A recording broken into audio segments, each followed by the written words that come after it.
Hey everybody, so I'm 10 miles west of Phoenix, Arizona on the ride home from Silver City through some of that back area I was telling you about that I went through. It was spectacular. Didn't have a lot of opportunity to stop and take pictures or videos, but I got to tell you, it was a spectacular ride. All paved, a lot of motorcycles. I wouldn't say a lot of motorcycles, but that's the only people I saw really were motorcyclists and a lot of trikes, those three-wheeled ones.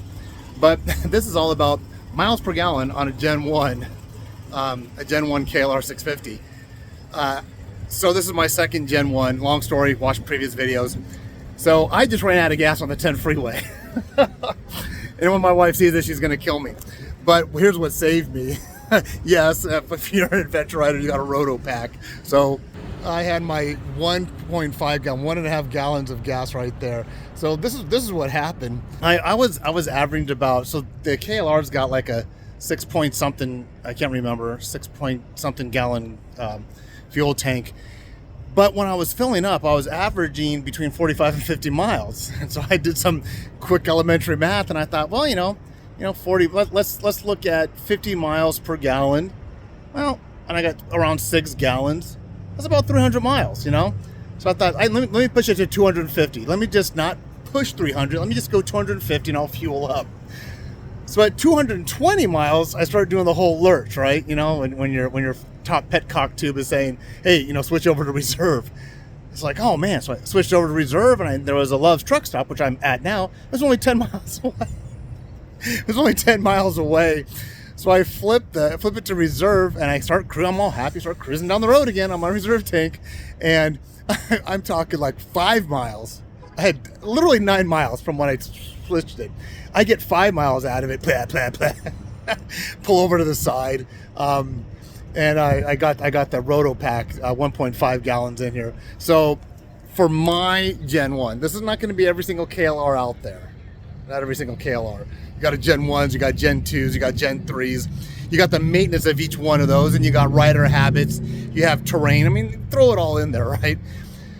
But for me, I'm looking at, and I opened it up. I opened it up on the freeway. I went faster than what I usually do. No overheating issues, man. The bike's riding really good. I do have the knobbies on it from when we were doing the ADV stuff. So the knobbies are giving a little bit more vibration, and you just got to watch some of the handling. But other than that, the KLR is handling very well. But for me, this KLR, I'm going to have to look at the main fuel capacity being about 225. But to play it safe, what I'm going to do, let me flip it around. Play it safe, what I'm going to do is go up to, let me see, well, I already reset it because I just filled up. But to play it safe, I'm going to go up to 200. So I'm going to figure 200 miles before I pull over and fill up. Now, I know I could stretch it out. Like I said, I kind of laid on the accelerator a few times. And if you saw a prior video, I swapped out this petcock. This is actually from a Suzuki, made by Suzuki. So there's in reserve now. Let me put it back on. So that's on. So that's what I did. So when it started sputtering, I went from on.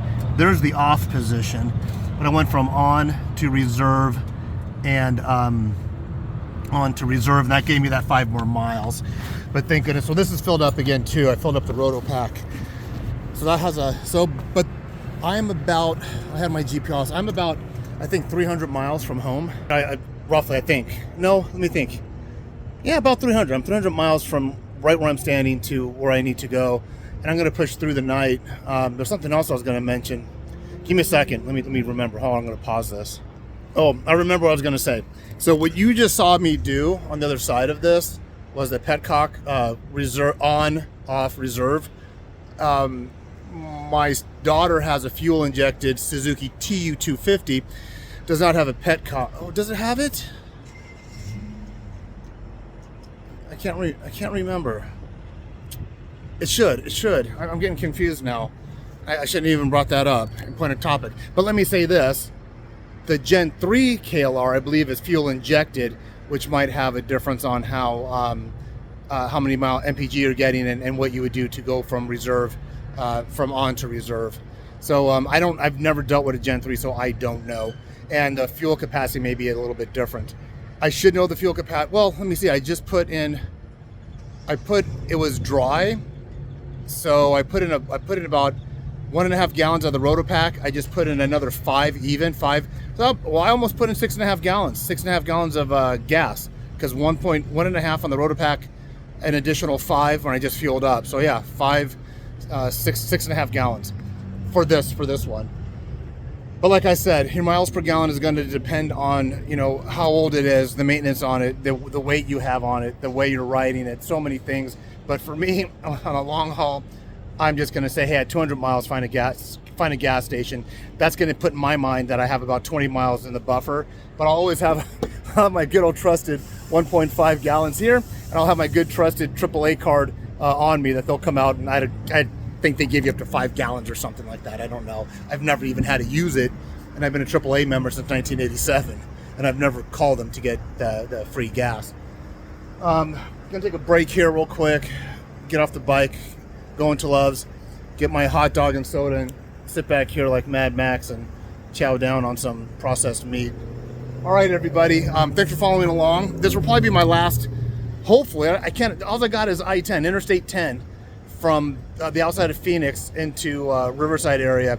I will come off the 10 at a certain point in California, and I'll go on to the 60.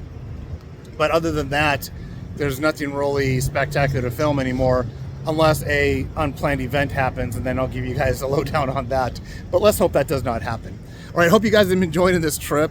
It's been crazy, a lot of experiences. Arizona has so many beautiful routes to go on. Those maps I have from Butler, I would definitely invest in those, whether you're going to do a rally or not. That way you can kind of get a heads up and check out what's out there for you. All right, like, subscribe, get out there and ride if this is what your passion is, or whatever your passion is. If it's riding motorcycles, if it's adventuring some other kind of way, overlanding, camping, traveling to Europe, get out there and do it. We're not getting any younger. Like I said earlier, we'll always make and lose money, but we'll always lose time. We'll never make time. You got to make use of your time, make value of your time today, this moment. Get out there and do it, because tomorrow you can't turn back the clock. All right, good night, everybody.